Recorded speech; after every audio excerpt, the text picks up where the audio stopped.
နတ်ပူဇော်ဖို့အတွက်ကိုယ့်ရဲ့သမီးအရင်တစ်ယောက်ကိုကိုယ်တိုင်ပြန်တတ်ခဲ့တဲ့ထိုင်းနိုင်ငံကမိသားစုကြောင့်ပြောကြပါဒီမှာဆိုရင်သူတို့တွေအကုန်လုံးကဒီအိမ်ထဲမှာသူတို့ရဲ့သမီးကိုရစ်ပူဇော်ဖို့အတွက်လုပ်နေကြတယ်ဒါကိုတတိထားမိတဲ့ဘေးအိမ်ကလူတစ်ယောက်ကဒါကတိတ်ပြီးတော့မူမမှန်ဘူးဆိုပြီးတော့သက်ဆိုင်ရာတွေကိုအကြောင်းကြားလိုက်တယ်ဒါနဲ့ပဲရဲတွေရောက်လာပြီးတော့တမိသားစုလုံးကိုထိန်းသိမ်းလိုက်တယ်ဒါပေမဲ့အဲ့ဒီအချိန်မှာတော့ကလေးကလေဘင်းမှာဓာတ်တန်ရာတွေနဲ့သွေးအိမ်ထဲမှာလဲနေပြီးတော့ဘေးနာကပုံးထဲမှာဆိုရင်လည်းသပင်တွေနဲ့ခွက်တွေနဲ့ဘာတွေမှန်းလဲတော့မသိဘူးဗျနောက်ဆုံးသက်ဆိုင်ရာတွေကဘာလို့အခုလိုမျိုးတွေလုံးရတာလဲဆိုပြီးတော့စစ်မေးလိုက်တဲ့အချိန်မှာတော့သူတို့ကိုးကွယ်တယ်သူတို့ရဲ့နတ်ကိုပူဇော်ဖို့အတွက်ဆိုပြီးတော့ပြောတယ်တော်တော်လေးကြောက်ဖို့ကောင်းအဲ့တော့လူတစ်ယောက်ရဲ့အသက်နဲ့ပူဇော်ရအောင်လို့ဒီနတ်ကဘာနတ်မို့လို့လွန်ခဲ့တဲ့10နှစ်လောက်တုန်းကဒီအိမ်ကြီးထဲမှာ12နှစ်အရွယ်သမီးလေးတစ်ယောက်ရဲ့သူ့အဖေရဲ့သူ့ရဲ့အမေရဲ့နောက်ပြီးတော့သူ့ရဲ့အတော်ရဲ့စုစုပေါင်းမိသားစု9ယောက်နေကြတယ်သူတို့နေတဲ့ရွာကထိုင်းနိုင်ငံရချပူရီမြို့နယ်ဖဖေရွာမှာနေကြတယ်တနေ့မှာတော့အမေဖြစ်တဲ့သူကအိမ်မက်ထဲမှာဒီနတ်တကောင်ကလာပြီးတော့အိမ်မက်ပြီးတယ်သူတို့ပြောတာကတော့အဲ့ဒီနတ်ကတော့အင်ဒရာနတ်ဆိုလားပဲ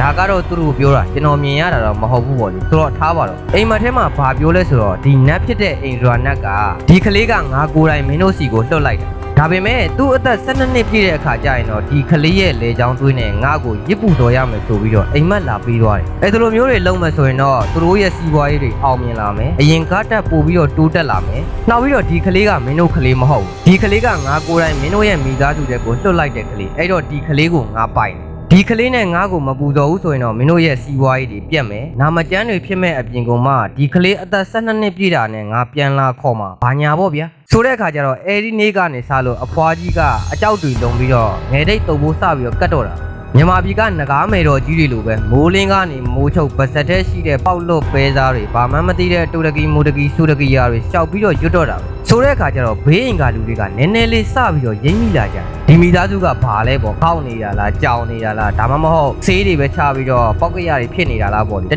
နေ့ဘာတွေရွတ်လို့ရွတ်နေမှလည်းမသိဘူးဘယ်သူကမှလည်းနားမလဲဘူးနောက်ပြီးတော့ကလေးငိုတန်တွေအော်တန်တွေကလည်းနေ့ရက်တိုင်းကြီးဘက်ကခက်စိတ်စိတ်ဆိုသူတို့ပို့ပြီးတော့ကြားလာရတနေ့တော့ကန်ဆိုးတဲ့နေ့တနေ့ရောက်လာခဲ့အဲ့ဒီကလေးចောင်းပရက်နဲ့သွားပြီးတော့မှတိုက်အဲ့ဒီနေ့မှာပဲမိဘဖြစ်တဲ့သူတွေကအိမ်တကားတွေကိုပိတ်ပေါက်မှန်သမျှအကုန်ပိတ်တယ်သူတို့ရဲ့သမီးကိုသူတို့ကိုယ်တိုင်ရစ်ပူဇော်ဖို့အတွက်လှုပ်လာခဲ့ဒါကိုဘေးရင်ကလူတယောက်ကမြင်သွားပြီးတော့ဒါကတိတ်ပြီးတော့မူမမှန်ဘူးဆိုပြီးတော့သက်ဆိုင်ရာတွေကိုအကြောင်းကြားဖုံးဆက်သက်ဆိုင်ရာတွေရောက်လာတော့လေအထဲမှာဂါရာမန်တန်တွေကိုရွတ်နေတဲ့အတန်တွေကိုကြားနေရတယ်။ဘာတွေရွတ်လို့ရွတ်နေမှန်းသာမသိတာ။တကားတွေဆိုရင်လည်းသူတို့ကအခုလိုမျိုးရစ်ပူစော်နေတဲ့အချိန်မှာဘယ်သူမှဝင်လို့မရအောင်ဆိုပြီးတော့လုံးဝတိတိကျကျပိတ်ထားတာ။ရဲတွေဆိုရင်လည်းဟိုအပေါက်ကချောင်းဒီအပေါက်ကချောင်းနဲ့ဒီအတိုင်းကြီးကြတော့လေဘယ်သူကမှရမ်းပြီးတော့မဝင်ရဲဘူးလေအထဲမှာကတရခန်ကဘယ်နှယောက်ရှိလို့ရှိနေမှမသိဆိုတဲ့အခါကျတော့နောက်ဆုံးတကားကိုရိုက်ဖွင့်ပြီးတော့အင်အားအလုံးရင်းနဲ့ဝင်သွားလိုက်တဲ့အချိန်မှာတော့ကျမ်းပြင်ပေါ်မှာသွေးတွေနဲ့လဲနေတဲ့ကောင်မလေးတယောက်ကိုတွေ့လိုက်ရတယ်တရခန်ကဘယ်သူလဲဆိုပြီးတော့လိုက်ရှာလိုက်တဲ့အချိန်မှာတော့ခုနကမိသားစုဝင်တွေအကုန်လုံးကဟိုးကြောင်ထဲမှာသွားပြီးတော့မှပုံးန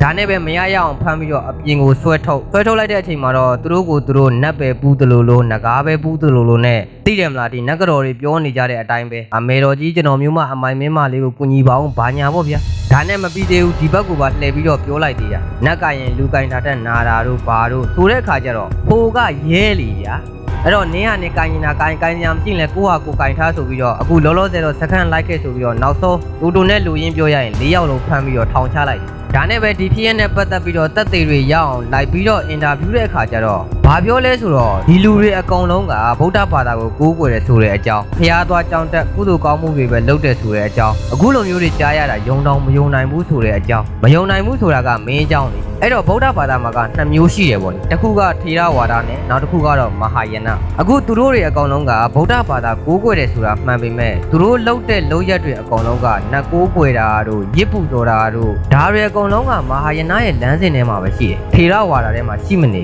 တချို့တွေကြတော့လေမှတ်ပုံနေထဲမှာအဖေကဗုဒ္ဓဘာသာအမေကဗုဒ္ဓဘာသာဖြစ်လို့ဆိုပြီးတော့ဝေးလာတဲ့သားသမီးတွေကမယူဖလာဗုဒ္ဓဘာသာဖြစ်လာတာတွေလည်းရှိတယ်ဆိုတဲ့အခါကျတော့ဗုဒ္ဓဘာသာလို့ပြောလိုက်တိုင်းထေရဝါဒဗုဒ္ဓဘာသာဖြစ်နေတာမျိုးတော့မဟုတ်ဘူးအခုလိုမျိုးမဟာယနတွေလည်းရှိတယ်အဲ့တော့မမြင်ရတဲ့ဒီနတ်ဆိုတဲ့အရာအတွက်ကိုယ့်ရဲ့သမီးအရင်တစ်ယောက်လုံးရဲ့အသက်ကိုပေးဆက်လိုက်ရတာလူသားဆန်ရယ်လားပေါ့ အိမ်မက်ထဲမှာလာပြောတော့လေဒီနက်ကစီးပွားတွေတက်အောင်မြင်အောင်လုပ်ပေးမယ်လို့လည်းပြောသေးတယ်အခုကြတော့လေဒီလိုပြဿနာသေးသေးလေးတဲ့ကတော့မကယ်နိုင်ပါလားဘလို့ဖြစ်ရတာနက်ကိုကွဲတဲ့သူတွေအများကြီးရှိတဲ့အထက်ကမှသူတို့ကြမှာဘာလို့အခုလိုမျိုးဖြစ်ရတာလဲဆိုရင်တရဏဂုံပြတ်တဲ့အထိနက်ကိုယုံကြည်ကိုးကွယ်ခဲ့လို့ကိုယ့်ရဲ့သမီးအရင်ကိုအရင်မှမသိစိတ်လွတ်ပြီးတော့တတ်မိတော့တာအဲ့တော့နက်ကိုးကွယ်တဲ့သူတွေမှာတွေ့ရတဲ့အချက်တစ်ချက်ရှိတယ်အဲ့ဒါကတော့ non critical thinking တနည်းအားဖြင့်လွယ်ကူတဲ့လမ်းကိုရွေးတဲ့စိတ်ကိုယ့်ရဲ့ကံကြမ္မာကိုပြောင်းလဲခြင်းတဲ့အခါဒါမှမဟုတ်ကိုယ့်ရဲ့ဒုက္ခတွေကိုဖြေရှင်းခြင်းတဲ့အခါမှာတော့သူတို့တွေကဘယ်လိုမျိုးတွေထင်လာတတ်လဲဆိုရင်နက်တွေကိုပူဇော်ရင်တော့ကုညီကောင်းကုညီလိမ့်မယ်ဆိုပြီးတော့ထင်လာတတ်ကြတယ်